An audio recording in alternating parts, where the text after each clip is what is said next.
Apa itu klasifikasi? Shalom teman-teman, pada video ini kita akan belajar mengenai klasifikasi benda hidup. Pasti teman-teman pernah pergi ke toko swalayan. Di toko swalayan, barang-barang yang dijual diatur sedemikian rupa, tidak sembarangan saja dicampur aduk. Sayuran disimpan berdekatan dengan sayuran. Buah-buahan disimpan dalam satu area yang sama. Berbagai makanan ringan disimpan rapi di rak yang sama. Perabotan rumah tangga disimpan di area yang berbeda dengan makanan. Barang pecah belah disimpan di rak tersendiri. Peralatan plastik dan peralatan logam juga disimpan terpisah.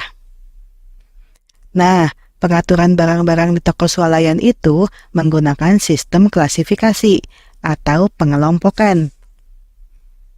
Teman-teman bisa bayangkan tidak? Bila pergi ke suatu toko, ternyata barang-barang yang dijual di toko tersebut disimpan campur aduk dan tidak beraturan. Pasti teman-teman jadi susah untuk mencari barang yang dibutuhkan dan ingin dibelikan. Apalagi saat teman-teman bertanya ke penjaga toko, ternyata penjaga tokonya tidak mengerti nama barang yang teman-teman cari. Ternyata benda hidup juga ada pengelompokannya sendiri. Sistem klasifikasi atau pengelompokan benda hidup dibuat untuk mempermudah kita dalam mempelajari benda hidup yang sangat beraneka ragam. Tahukah teman-teman, sampai saat ini manusia sudah mengenali sekitar 380.000 jenis tumbuhan dan sekitar 1,5 juta jenis hewan. Jadi, supaya teman-teman paham mengenai klasifikasi benda hidup, simak video ini sampai habis ya.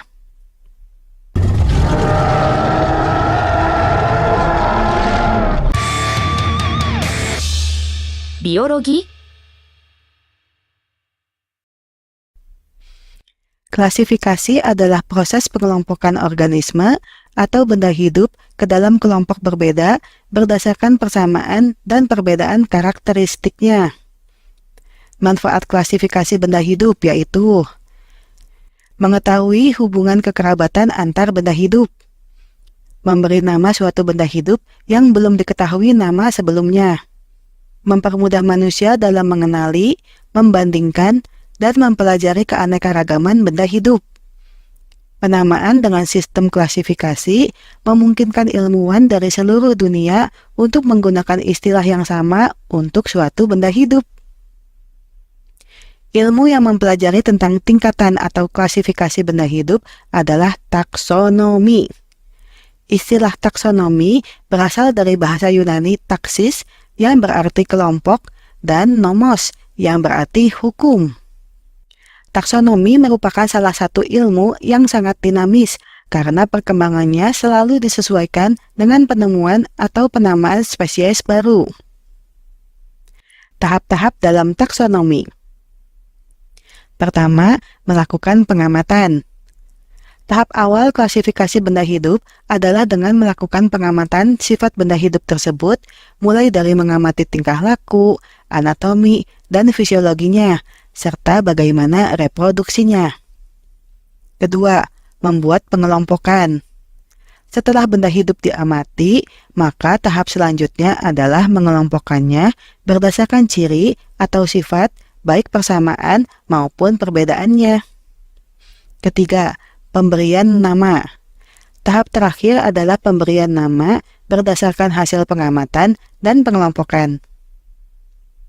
Sejarah klasifikasi benda hidup. Zaman prasejarah. Di zaman prasejarah, pengelompokan benda hidup sebenarnya telah dilakukan, di mana adanya kelompok hewan pemangsa dan hewan yang dimangsa, hewan menguntungkan dan merugikan manusia, serta hewan berbisa dan hewan tidak berbisa. Selain itu, tumbuhan juga telah diklasifikasikan sebagai tumbuh-tumbuhan penghasil pangan, tumbuhan obat-obatan, serta tumbuhan sebagai tanaman hias. Namun di masa itu belum ada pengelompokan yang sistematis dan tertulis. Sistem klasifikasi Pralinnaeus. Tokoh filsafat Yunani yaitu Aristoteles yang hidup tahun 384 sampai 322 sebelum Masehi sudah pernah melakukan klasifikasi benda hidup. Ia membagi benda hidup menjadi dua kelompok, yaitu hewan dan tumbuhan. Sistem klasifikasi dua kingdom atau dua kerajaan. Pada tahun 1735, ilmuwan bernama Linnaeus memperbaiki klasifikasi Aristoteles. Hasil karya Linnaeus dikenal sebagai sistem klasifikasi dua kingdom. Terdiri dari kingdom animalia atau hewan dan kingdom plantae atau tumbuhan. Sistem klasifikasi tiga kingdom. Pada tahun 1866, ilmuwan bernama Ernst Haeckel mengklasifikasikan benda hidup menjadi tiga kingdom. Sistem klasifikasi tiga kingdom ini terdiri atas kingdom animalia, plantae, dan protista. Klasifikasi Chatham, prokariot dan eukariot. Tahun 1925, ahli biologi Prancis Edward Chatham menciptakan istilah prokariot dan eukariot untuk membedakan tipe sel. Prokariot adalah benda hidup dengan tipe sel tidak memiliki membran inti. Eukariot adalah benda hidup dengan tipe sel memiliki membran inti yang jelas. Mengapa ilmuwan membedakan tipe sel hidup menjadi prokariot dan eukariot? Ini berhubungan dengan teori evolusi yang akan dibahas di lain kesempatan. Sistem klasifikasi 4 kingdom. Pada sekitar tahun 1956 sampai 1959, Copeland dan Whittaker mengembangkan sistem klasifikasi 4 kingdom. Dua ilmuwan tersebut sama-sama mengklasifikasikan benda hidup menjadi 4 kingdom. Namun keduanya memiliki sistem yang berbeda.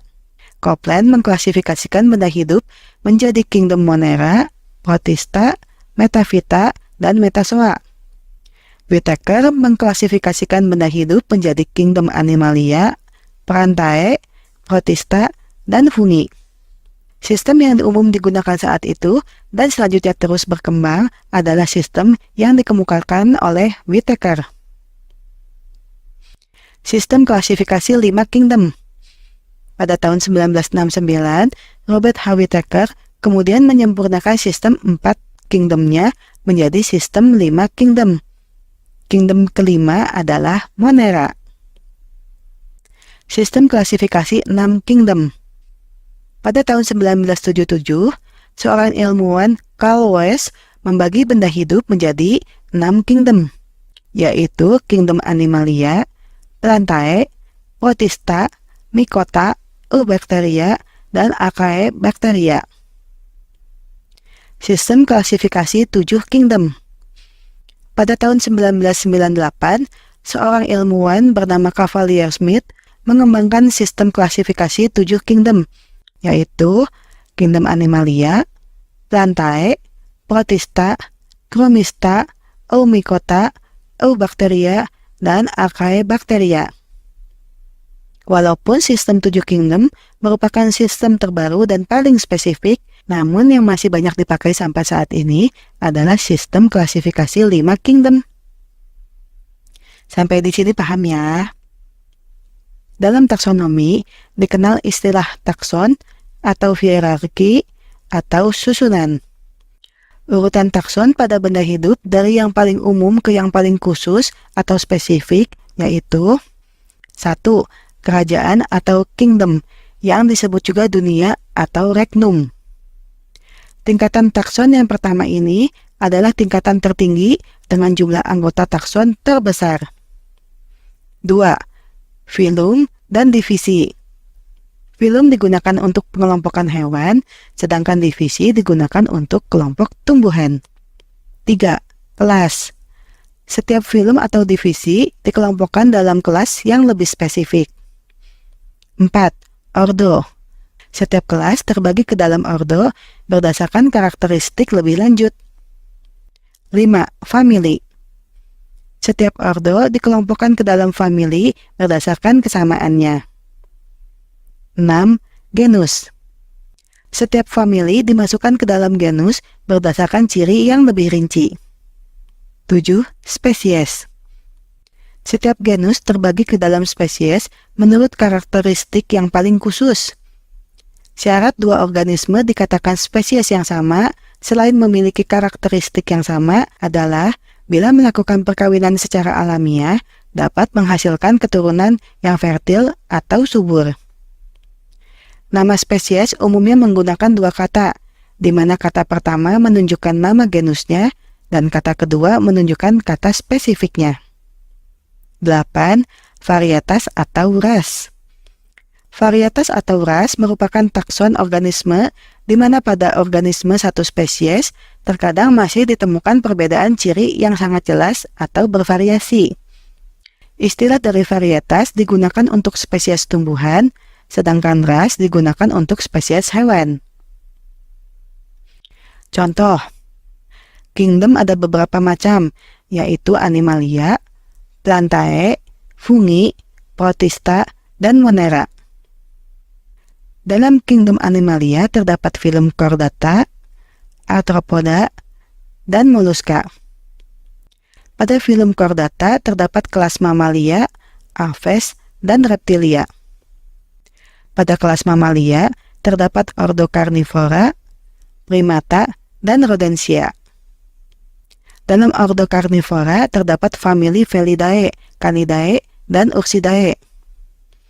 Pada famili Felidae terdapat genus Felis dan Panthera. Pada genus Felis terdapat spesies Felis catus atau kucing domestik. Dalam urutan tersebut dapat dilihat bahwa semakin tinggi tingkatan takson, maka semakin banyak pula anggota takson tersebut. Tapi semakin banyak perbedaan ciri antar sesama takson tersebut. Sebaliknya, jika tingkatan takson semakin rendah, maka semakin sedikit anggota takson dan semakin banyak persamaan ciri antar anggota takson tersebut. Sampai di sini jelas ya? Sekarang mari kita bahas lebih dalam tentang 5 kingdom yang ada dalam sistem klasifikasi Whittaker. 1. Kingdom Animalia. Anggota kingdom Animalia memiliki ciri sebagai berikut. Eukariot, yaitu organisme dengan sel yang nukleus atau inti selnya bermembran. Multiseluler atau memiliki banyak sel. Bersifat heterotrof, yaitu tidak dapat membuat makanan sendiri. Membutuhkan oksigen. Bisa bergerak bebas. Bentuk dewasanya selalu diploid. Diploid artinya memiliki sel dengan 2 set genom atau informasi genetik. 1 set genom dari ayah dan 1 set genom dari ibu. Secara garis besar, kerajaan hewan dapat dibedakan dari ada tidaknya tulang belakang atau tulang punggung, yakni invertebrata dan vertebrata. Invertebrata adalah kelompok hewan tanpa tulang belakang yang terdiri dari beberapa filum, seperti Porifera atau hewan berpori, Mollusca atau hewan bertubuh lunak, Arthropoda atau hewan berbuku-buku, dan Echinodermata atau hewan berkulit duri. Vertebrata adalah kelompok hewan dengan tulang belakang, yaitu filum Chordata. Hewan vertebrata di filum Chordata dapat dibagi menjadi 5 kelompok, yaitu Pisces atau ikan, contohnya ikan mas dan ikan pari. Amfibia, hewan yang mampu hidup di 2 alam, darat dan air, contohnya katak. Reptilia, hewan yang berjalan dengan cara merayap, contohnya kura-kura, ular, dan buaya. Aves atau unggas, hewan yang tubuhnya tertutup oleh bulu, contohnya burung merpati dan ayam. Mamalia, hewan yang beranak dan memiliki kelenjar susu, contohnya sapi, anjing, kambing, kera, dan orang-utan. 2. Kingdom Plantae. Anggota kingdom Plantae memiliki klorofil atau zat hijau daun yang berfungsi untuk fotosintesis, sehingga tumbuhan mampu membuat makanannya sendiri atau bersifat autotrof. Tidak seperti anggota kingdom Animalia yang bisa bergerak bebas, anggota kingdom Plantae hanya bisa bergerak terbatas. Kingdom Plantae mempunyai ciri atau karakteristik sebagai berikut. Eukariotik, multiseluler, punya dinding sel, memiliki klorofil yang berfungsi untuk fotosintesis, menyimpan cadangan makanan sendiri dalam bentuk amilum atau zat tepung. Anggota kerajaan tumbuhan terbagi ke dalam 3 divisi, yaitu Bryophyta atau tumbuhan lumut, Pteridophyta atau tumbuhan paku-pakuan, dan Spermatophyta atau tumbuhan biji. Bryophyta atau tumbuhan lumut. Lumut tidak mempunyai akar, batang, dan daun sejati. Pteridophyta atau tumbuhan paku-pakuan atau pakis merupakan tumbuhan yang mempunyai daun, batang, dan akar sejati. Akan tetapi tidak memiliki bunga. Ciri khasnya adalah tunas mudanya menggulung. Spermatophyta atau tumbuhan biji. Spermatophyta dibagi menjadi tumbuhan berbiji terbuka atau gymnosperme dan tumbuhan berbiji tertutup atau angiosperme. Selanjutnya, tumbuhan berbiji tertutup dibagi menjadi tumbuhan biji berkeping 1 atau monokotil dan berkeping 2 atau dikotil.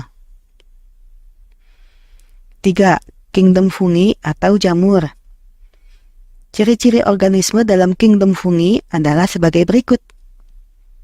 Eukariotik, ada yang uniseluler, ada yang multiseluler, memiliki hifa atau benang jamur, menghasilkan spora atau sel reproduksi, tidak memiliki klorofil sehingga tidak dapat membuat makanannya sendiri, punya dinding sel. Beberapa spesies jamur merupakan organisme uniseluler dan memiliki ukuran kecil atau mikroskopis, contohnya ragi. Selain itu, ada pula jamur multiseluler yang dapat dilihat mata telanjang atau makroskopis, seperti cendawan.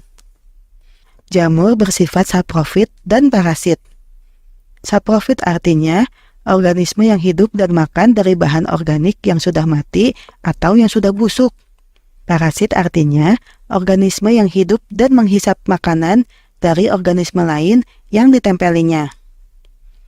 Kingdom fungi diklasifikasikan menjadi 4 filum berdasarkan bentuk sporanya, yaitu Zygomicota, Ascomycota, Basidiomycota, dan Deuteromycota. Contoh Zygomicota yaitu Rhizopus stolonifer atau jamur roti dan Rhizopus oryzae atau jamur tempe.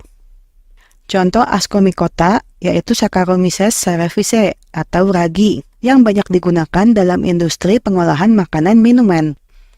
Contoh Basidiomycota yaitu Volvariella volvacea atau jamur merang. Contoh Deuteromycota yaitu Hyphomycetes, genus Penicillium penghasil antibiotik penisilin, dan genus Aspergillus. 4. Kingdom Protista. Kingdom Protista memiliki ciri sebagai berikut. Eukariotik, ada yang uniseluler atau bersel satu, ada yang multiseluler. Sebagian memiliki pigmen warna. Sistem jaringannya belum terlihat jelas. Sebagian memiliki alat gerak sederhana. Sebagian bersifat autotrof dan sebagian lainnya bersifat heterotrof.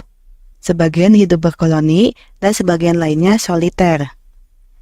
Berkoloni artinya berkelompok, sedangkan soliter artinya sendirian.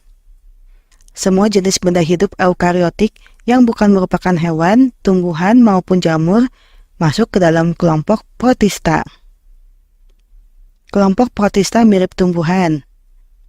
Protista dikatakan mirip tumbuhan karena ia memiliki klorofil dan bersifat autotrof. Contoh protista yang mirip tumbuhan adalah alga atau ganggang yang terdiri atas filum Euglonophyta, ganggang hijau atau Chlorophyta, ganggang coklat atau Phaeophyta, ganggang pirang atau Chrysophyta, ganggang merah atau Rhodophyta, dan ganggang api atau Vireophyta. Beberapa jenis rumput laut yang sering dimakan manusia, ada yang termasuk Plantae, ada yang termasuk protista mirip tumbuhan loh. Kelompok protista mirip hewan. Dikatakan mirip hewan karena protista ini bersifat heterotrof. Protista ini dapat memasukkan makanan dengan cara menelan melalui mulut pada membran selnya. Contoh protista yang mirip hewan adalah Protozoa, Rhizopoda atau berkaki semu, Flagellata atau berbulu cambuk, Ciliata atau berambut getar, dan Sporozoa penghasil spora. Contoh protozoa yang menyebabkan penyakit pada manusia adalah Trypanosoma, Giardia, Entamuba, Plasmodium, dan Toxoplasma. Plasmodium menyebabkan penyakit malaria. Toxoplasma menyebabkan cacat pada bayi dalam kandungan. Kelompok Protista mirip jamur. Protista ini melakukan pencernaan makanan di luar sel. Kemudian terjadi penyerapan sari-sari makanan hasil pencernaan makanan oleh tubuh. Contoh protista yang mirip jamur ini adalah jamur air dan jamur lendir. 5. Kingdom Monera. Ciri-ciri Monera adalah sebagai berikut. Prokariotik, yaitu memiliki sel dengan inti selnya tidak bermembran. Uniseluler. Memiliki bentuk sel bervariasi, mulai dari bacillus, coccus, dan spiral. Ada yang autotrof, ada yang heterotrof. Ada yang dapat bergerak berpindah tempat. Monera dapat dibagi lagi menjadi dua kelompok, yaitu bakteri dan alga biru. Bakteri. Bakteri berukuran sangat kecil atau mikroskopik. Beberapa jenis bakteri menguntungkan, namun ada pula yang merugikan bagi kehidupan manusia.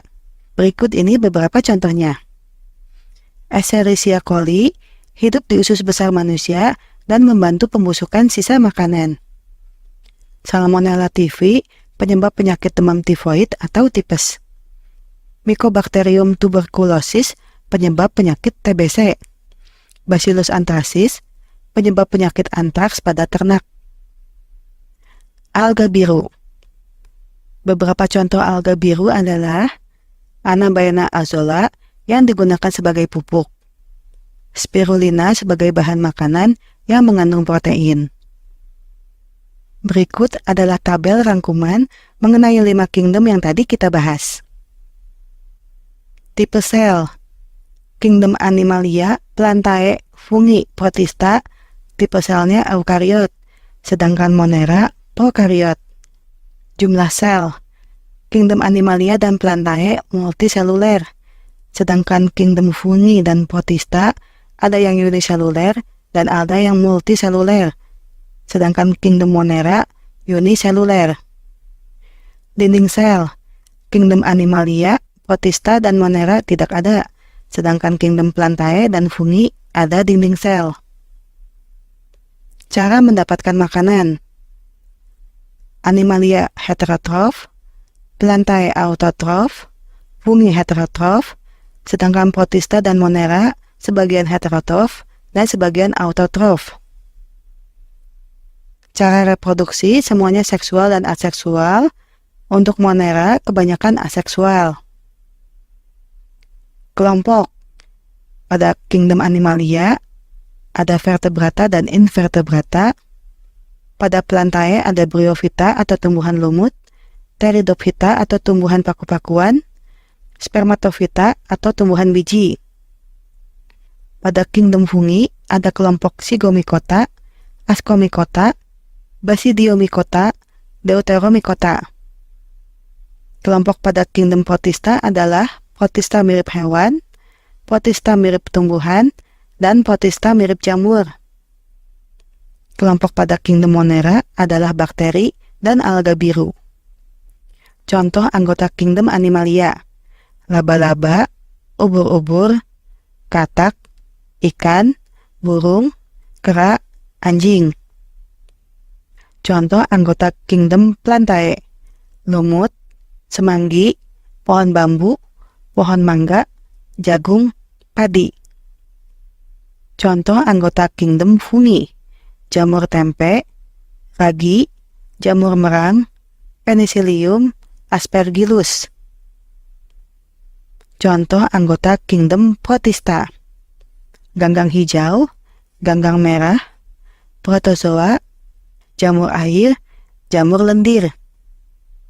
Contoh anggota Kingdom Monera: Escherichia coli, Salmonella typhi, Anabaena azolla, spirulina. Sampai di sini paham ya? Teman-teman masih ingat tidak urutan takson yang dibahas pada awal video ini? Yuk kita ingat lagi tingkatan takson, dan berikut adalah contohnya di setiap kingdom. Contoh, anjing, kingdom Animalia, filum Chordata, kelas Mammalia, ordo Carnivora, famili Canidae, genus Canis, spesies Canis lupus, ras Poodle.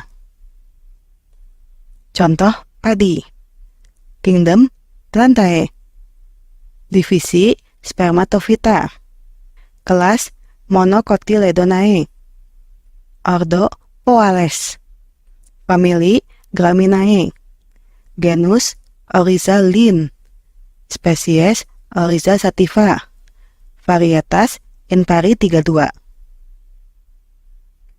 Contoh jamur merang, kingdom Fungi, filum Basidiomycota, kelas Agaricomycetes, ordo Agaricales, famili Pluteaceae, genus Volvariella, spesies Volvariella volvacea.